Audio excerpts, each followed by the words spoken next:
Hello friend, आपका स्वागत है हमारे यूट्यूब चैनल एसएस के नॉलेज में। मेरा नाम है सुबोध कुमार। आज आपके साथ फिर एक नए टॉपिक के साथ हाजिर हैं। आज का जो हमारा टॉपिक है उसका नाम है ओजोन परत। आज हम आपको बताएंगे कि ओजोन परत क्या है और ओजोन परत क्या है और ओजोन परत हमारे लिए क्यों उपयोगी है, क्यों महत्वपूर्ण है, और बताएंगे साथ में कि ओजोन परत का क्षरण क्यों हो रहा है एवं ओजोन परत का क्षरण से हमारे जीवन पर क्या इसका दुष्प्रभाव पड़ेगा एवं ओजोन परत के संरक्षण के लिए क्या क्या कदम उठाए जा रहे हैं। तो चलिए आज का वीडियो स्टार्ट करते हैं। तो आज का वीडियो स्टार्ट करने से पहले यदि आप हमारे वीडियो को पहली बार देख रहे हैं, फर्स्ट टाइम देख रहे हैं, तो आपसे रिक्वेस्ट है कि हमारे चैनल को सब्सक्राइब करें और साथ में बेल आइकन को भी दबा दें ताकि हमारा जो भी वीडियो अपलोड हो सबसे पहले आपको नोटिफिकेशन मिल जाए और साथ में आज हमारे चैनल से आप भी जुड़ जाएँ। तो चलिए आज का वीडियो स्टार्ट करते हैं। तो सबसे पहले बात करते हैं ओजोन परत का, यानी ओजोन लेयर क्या है। तो हमारे वायुमंडल में 15 किलोमीटर से 35 किलोमीटर तक की ऊंचाई पर ओजोन गैसों द्वारा निर्मित एक घना आवरण है जो ओजोन परत के नाम से जाना जाता है। ओजोन परत सूर्य के प्रकाश में निहित पराबैंगनी किरणों को अपने में सोख लेती है तथा पृथ्वी पर मानव सहित अन्य जीवधारियों की पराबैंगनी किरणों के दुष्प्रभाव से रक्षा करती है। इसी कारण वैज्ञानिक ओजोन परत को जीवन रक्षक छतरी या पृथ्वी का सुरक्षा कवच भी कहते हैं। ये था ओजोन परत। अब बात करते हैं कि ओजोन परत का क्षरण क्यों है। ओजोन परत का क्षरण, ओजोन परत में क्षय होने का सर्वप्रथम पता जोसेफ फारमैन नामक ब्रिटिश वैज्ञानिक को मई 1985 में उस समय लगा जब वह ब्रिटिश अंटार्कटिका दल का नेतृत्व कर अंटार्कटिका क्षेत्र में अन्वेषण कर रहे थे, यानी अंटार्कटिका क्षेत्र में शोध कर रहे थे। फारमैन ने बताया कि अंटार्कटिका क्षेत्र के ऊपर ओजोन छतरी में एक छेद है। सर्वप्रथम किसने? जोसेफ फारमैन ने बताया कि अंटार्कटिका के ऊपर ओजोन परत में एक छेद हो गया। ठीक है।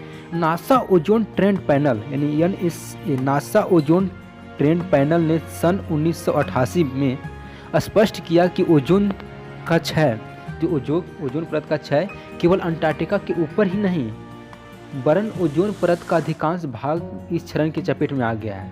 यानी जोसेफ फारमैन ने बताया था कि सबसे पहले उन्होंने बताया कि अंटार्कटिका के ऊपर एक ओजोन परत में छेद है, लेकिन नासा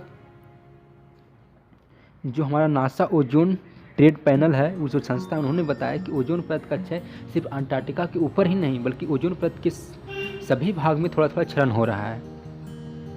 ठीक है। संयुक्त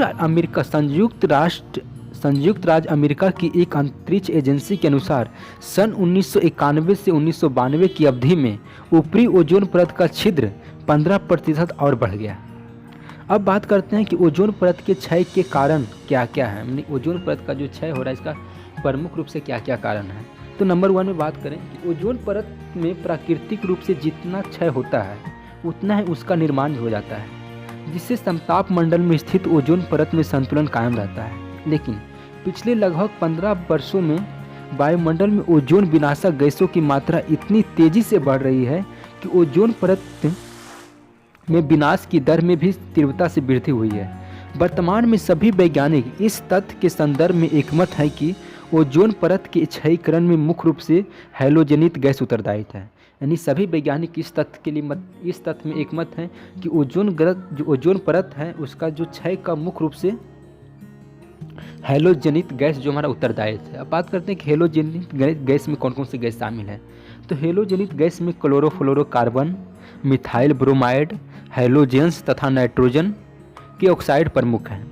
इनमें से क्लोरोफ्लोरोकार्बन यानी CFC जो कि सबसे अधिक जिम्मेदार है तुम्हारा ओजोन परत के क्षय में, यानी सबसे प्रमुख जो गैस है वो क्लोरोफ्लोरोकार्बन है ओजोन परत क्षय के रूप में, ओजोन परत क्षय के लिए। जिस क्लोरोफ्लोरोन जो कार्बन है जिसका उपयोग हम बड़ी मात्रा में रेफ्रिजरेटर, एयर कंडीशनर तथा एयरसोल स्प्रे में करते हैं। मोरियो मोविना नामक वैज्ञानिक ने अपनी खोज द्वारा यह प्रमाणित किया है कि CFC गैस में उपस्थित क्लोरीन होता है, यानी क्लोरोफ्लोरोकार्बन में जो क्लोरीन है ओजोन गैस यानी O3, ओजोन गैस का जो फार्मूला क्या है O3 होता है। तो ओजोन गैस से क्रिया करके ऑक्सीजन तथा क्लोरीन मोनोऑक्साइड बनाता है, यानी क्लोरीन जो है ओजोन गैस से भी क्रिया करके क्लोरीन मोनोऑक्साइड में बदल जाती है। इस प्रकार क्लोरीन सतत रूप से ओजोन से क्रिया कर रहे हैं और ओजोन गैस का भक्षण करती रहती है, यानी सतत रूप से नहीं लगातार ओजोन जो गैस है उससे क्लोरीन अभिक्रिया करती रहती है और ओजोन गैस का भक्षण करती है। क्लोरोफ्लोरोकार्बन का एक अणु ओजोन गैस के हजारों अणु को नष्ट कर देता है। नंबर 2 में है ओजोन परत के क्षय का दूसरा जो प्रमुख कारण है वो विस्तृत स्तर पर किया जा रहा वनों उन्मूलन है। वनों उन्मूलन का मतलब होता है वन को काटना, नहीं वन विनाश बोल सकते हैं। वनों का सफाया करने से वायुमंडल में ऑक्सीजन की मात्रा में निरंतर कमी होती जा रही है, जिससे ओजोन निर्माण की दर में कमी आती जा रही है। क्योंकि ओजोन जो निर्माण होता है ऑक्सीजन के द्वारा, ऑक्सीजन के 3 अणु मिलकर ओजोन निर्माण करते हैं। लेकिन जब क्या करते, जब ऑक्सीजन की मात्रा में कमी हो जाएगा तो ओजोन जो गैस है उसका निर्माण नहीं हो पाएगा। वस्तुतः वनों उन्मूलन जो है, जो वनों उन्मूलन ओजोन गैस का क्षरण तो नहीं करता, वरन इसके ओजोन गैस का निर्माण नहीं हो पाता है। यानी जो तुम्हारा वन का जो कटाव है, इससे क्या होता है कि ओजोन गैस का तो जो भक्षण होता है, मानी ओजोन गैस का जो क्षरण नहीं होता ओजोन परत का, बल्कि ओजोन परत को ओजोन परत है हमारा, जो ओजोन लेयर है, उसके निर्माण के लिए जो ऑक्सीजन चाहिए वो वन काटने के बाद उससे पूर्ति नहीं हो पाती। नंबर 3 में आता है वर्तमान समय में अंतरिक्ष में छोड़े जा रहे विभिन्न देशों के उपग्रह भी जब ओजोन परत से होकर गुजरते हैं तो वो भी ओजोन परत में ओजोन के अणुओं को विखंडन कर उसका भक्षण करते हैं, उसका क्षरण करते हैं। नंबर 4 में है वैज्ञानिकों द्वारा हाल में यह पता लगाया गया है कि CFC यानी क्लोरोफ्लोरोकार्बन के बाद मिथाइल ब्रोमाइड नामक रसायन जो ओजोन परत को सर्वाधिक क्षति पहुंचाता है। यानी क्लोरोफ्लोरोकार्बन के बाद अगर कोई गैस है जो ओजोन परत को बहुत अधिक क्षति पहुंचाता है वो है मिथाइल ब्रोमाइड। वो क्या है? मिथाइल ब्रोमाइड है। मिथाइल ब्रोमाइड का उपयोग मुख्यतः निर्यातक वस्तुओं को लंबे समय तक सुगंधित रखने तथा कुछ कृषि फसलों की उत्पादकता को कायम रखने के लिए किया जाता है। अब बात करते हैं कि ओजोन परत के क्षय से उत्पन्न क्या क्या दुष्परिणाम है, यानी हमारे जीवन पर उसका क्या क्या दुष्प्रभाव पड़ते हैं। इसमें संदेह नहीं है कि ओजोन परत सूर्य की हानिकारक पराबैंगनी किरणों को पृथ्वी तक नहीं आने देती। वर्तमान में मानव ने अपने सुरक्षा कवच यानी ओजोन परत को अपने अविवेकपूर्ण क्रियाकलापों से छत बिछत कर दिया।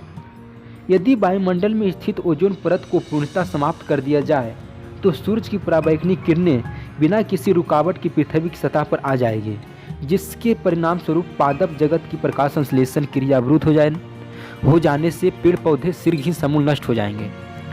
पेड़ पौधे के समाप्त होने से वायुमंडलीय ऑक्सीजन में विश्वव्यापी कमी होने लगेगी, जिसके प्रभाव से पृथ्वी पर समस्त जैव जगत शीघ्र ही समाप्त हो जाएंगे। पराबैंगनी किरणों के प्रभाव से मानव के शरीर की त्वचा तथा आँखों की कोशिकाएं क्षतिग्रस्त होने लगती है, जिससे मानव के शरीर में त्वचा कैंसर तथा आँखों की बीमारियां होने की संभावनाएं बढ़ जाती। ये थे ओजोन परत के क्षय से उत्पन्न दुष्परिणाम। अब बात करते हैं कि ओजोन परत की सुरक्षा के लिए क्या क्या उपाय किए जा रहे हैं। ओजोन परत के क्षय से उत्पन्न गंभीर समस्याओं से अवगत होने के बाद अब मानव ओजोन परत की सुरक्षा के लिए प्रयासरत है। ओजोन परत की सुरक्षा का एकमात्र उपाय है वायुमंडल में